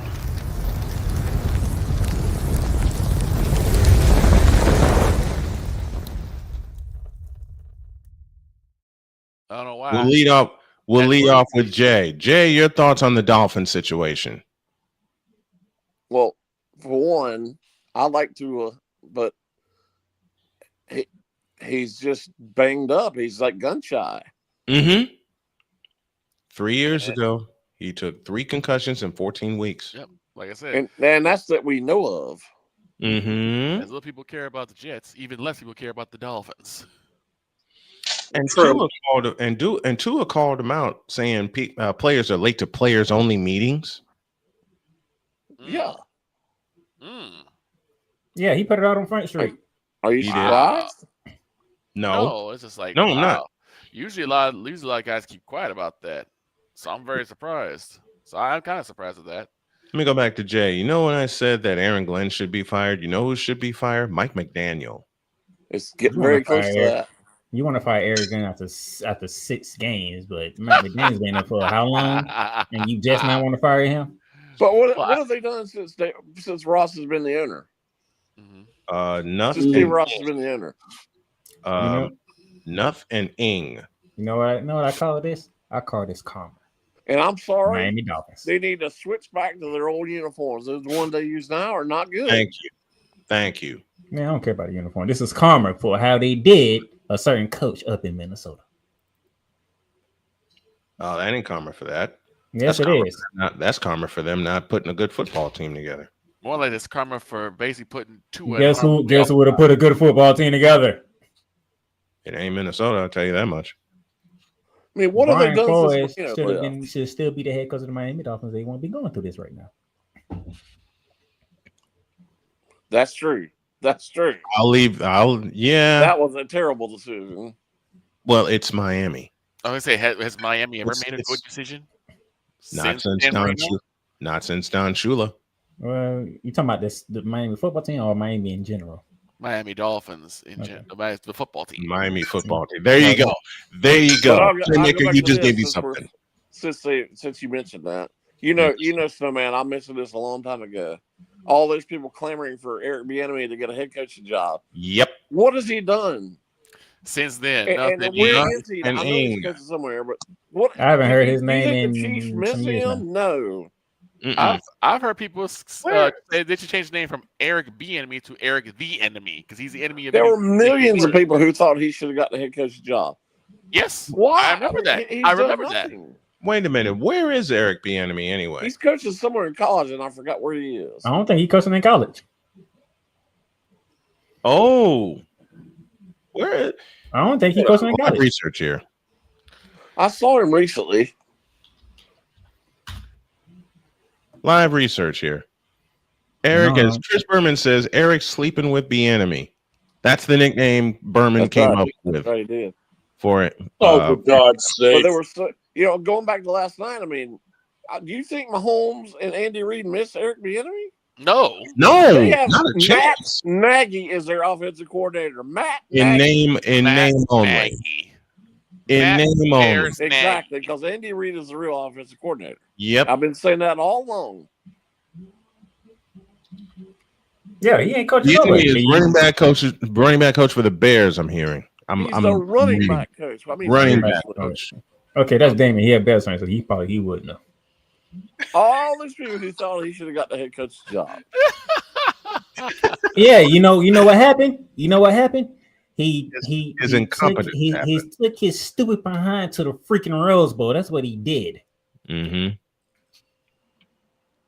You shouldn't even went to college. Should took the year off. But no, you want to go down to UCLA, and then when James Franklin, like James thank you, Jay. Like James Franklin, who won nothing.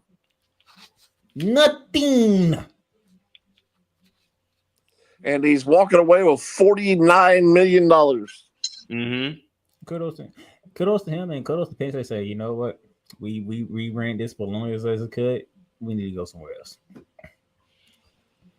But Penn State and we're staying with Miami on this particular hot seat.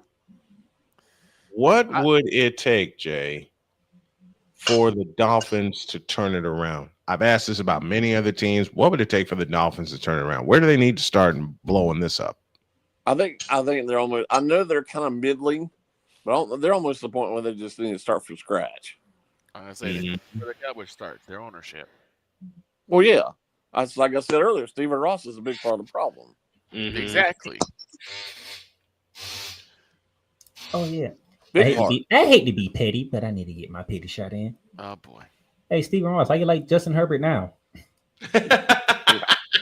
They're just wasting Justin Herbert. Oh, that's great. No, Stephen Ross wanted Tua. They wanted Tua, but Justin Herbert, and Justin Herbert just went down there and came out with a dub. A walk-off dub at that. And here's the thing, though, is like, again, the Dolphins, for some reason, they just are adverse to putting anything around Tua that would help him not take heat, not take damage. They got some talent, but they got weapons. I'm not talking about. I'm talking about protections. They don't have.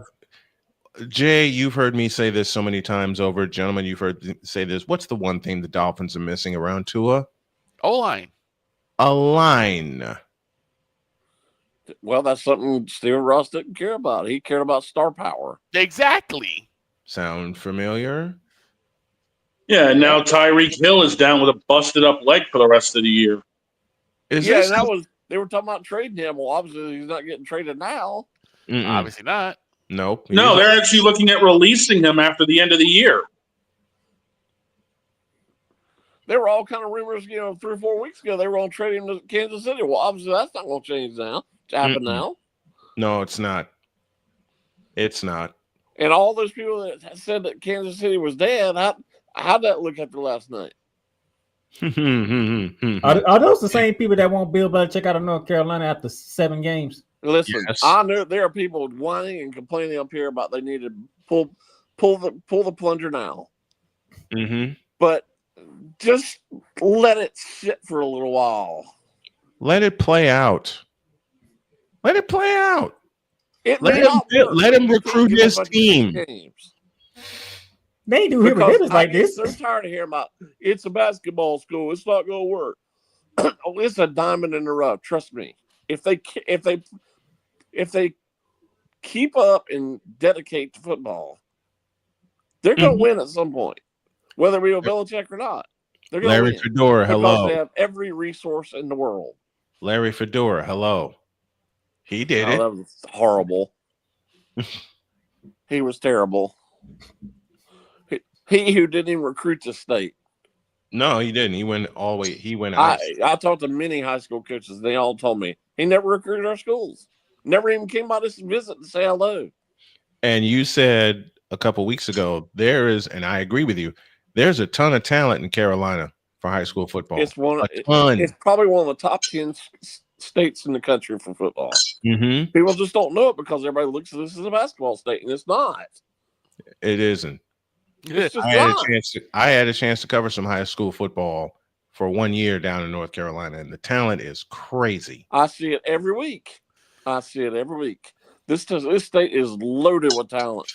Yeah, and a certain person down there won't acknowledge it either. We know who we're talking about. Only covers one school.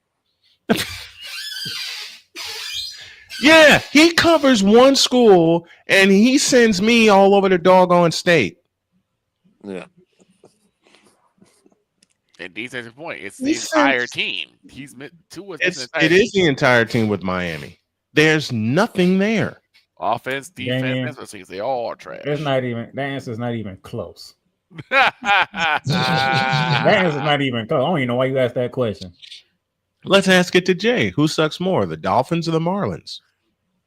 Ooh. I know Jay is not. I think that is not no tough call. The Marlins is way worse than the Marlins have been a disaster for a while because as soon as they get good, they start selling all players. Yeah, they win 2 World Series and then they blow up the team. Well, I can't blame the fans at all for not coming to see them play. Let them play the entire season. Well, I mean, I've never been there, but apparently their stadium is pretty nice from what I gather. It is. It is. There's just when you have something nice. Well, can you blame them? But it's ugly inside. What's going to happen? I don't blame people for not showing up. I'm certainly not. That's one of the few stadiums I won't visit when I do my stadium tour. But I'll probably take a visit anyway, just to take in the game. As long as it's in the middle of summer and the roof's closed and it's air conditioned, I'll go to every game in the world. Mm-hmm. But I'm not going to sit there through 100% humidity and pouring down rain. Think of it like this. You'll take SoFi Stadium, and it's the home of the New York Jets. That's what it is with the Miami Marlins. There's the joke right there, the Jets. Oh, no. Okay. There you go, Snowman. I tied it all in for you. Here's minus 10 yards. It was awful. They were terrible yesterday. I've seen more. That's what happens when you get sacked 9 times, okay? When you get sacked 9 times, they come off your passing yards. Justin Fields was terrible. Yes. Hey, Justin Fields was terrible. The O-line was terrible, okay? It's terrible all around. Hell, even Sean Payton and the Broncos were terrible. They shouldn't even have been that close. And the Jets finally forced a turnover. And guess what? That was the first play that got during game. Yep. Yep. Kurt Warner and Rich Eisen called the game, and they were both incredulous as to what the heck the Jets were doing in the first half yesterday. Yep. Kurt Warner was speechless. More often than not, they were on the 40-yard line and basically kneeled the ball. No, they faked the punt, got the first down, and it was like, okay, we're done. Yeah, that was it. What was the point of you faking the punt for then? I have no idea. It irks me about that whole thing is that why is he not being called on the carpet? Being Aaron Glenn. Because he just got there. Because it's New York. And for some reason, Jets fans still believe in Aaron Glenn. He just got there. I heard this Thursday night in the Giants game. Mm-hmm. Even though the Giants won the other night, the Giants have the worst or the second worst record in the last 8 years, only surpassed by the Jets. Yep. Mm-hmm. Yep. The 2 worst teams of the last year are both New York teams. Yes. But guess what? They're more incompetent than the Browns, who have 8,000 quarterbacks. But you have none. But then again, the Browns will Brown. So speaking of the Cleveland Browns, oh my goodness, they started their 42nd quarterback since 1999. Unbelievable. And you wonder why you can't win.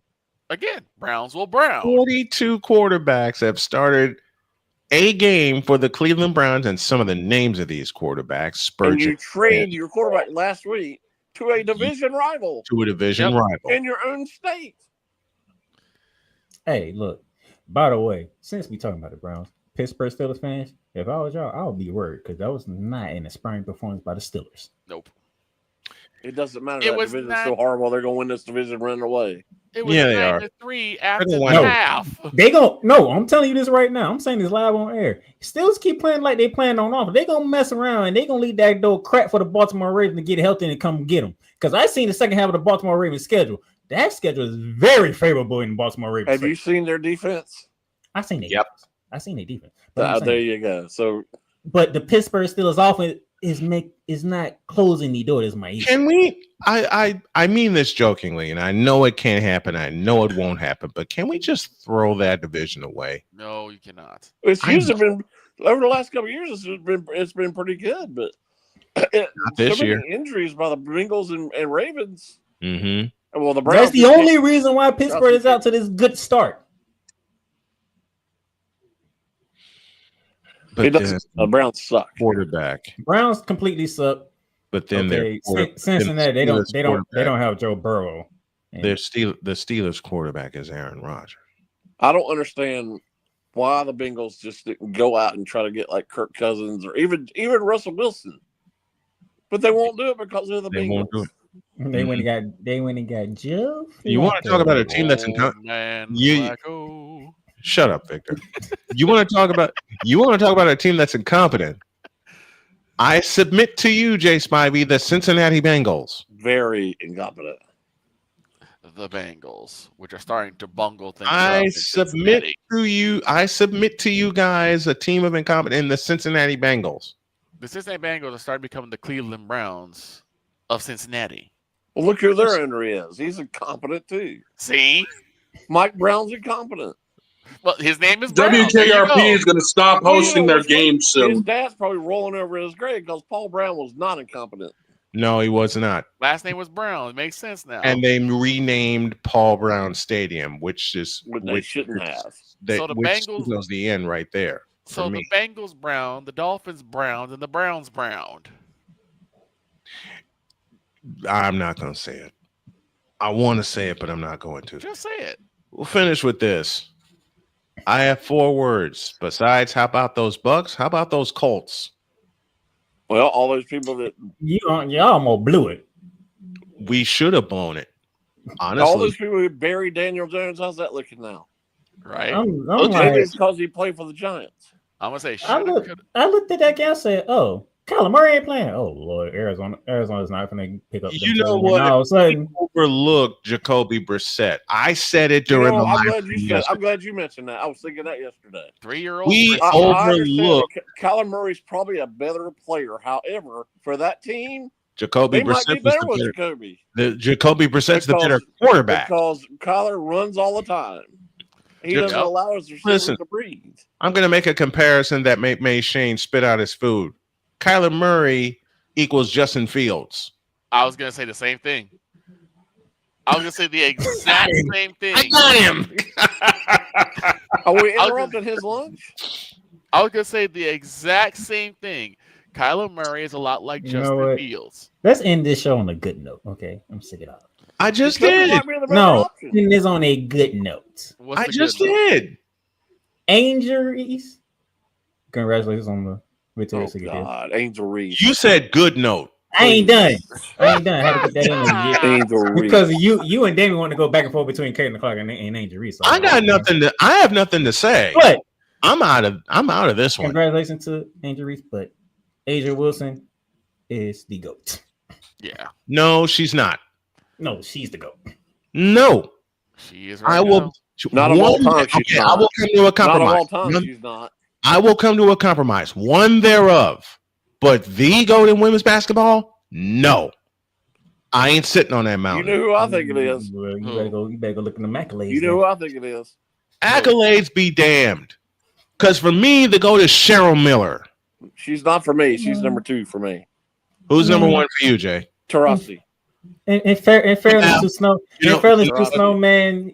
there was no WNBA for Cheryl Miller. Taurasi. Heck no. Taurasi. I'll pick Maya Moore before I pick Taurasi. Taurasi's better than Maya Moore. No, she's not. Taurasi's better than Asia Wilson. And before this argument gets you better stop this blasphemous. You will put respect on Asia Wilson's name. You gonna put respect on Maya Moore's name. I put respect on Maya Moore's name. Maya Moore's better than Asia Wilson. Doggone it.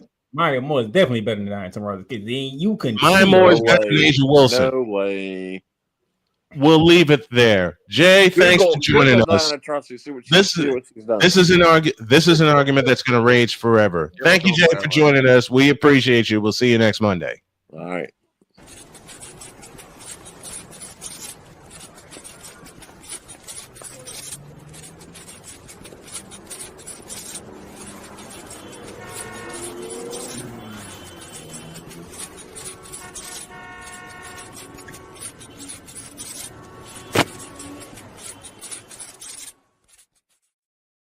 We better split. Have a great day. God bless. Remember to make your next move your best move. And always remember, if your dreams don't scare you, they are simply not big enough. Dream big, do bigger. We are, and we hope y'all are too. Thanks for listening, everybody. See you tomorrow.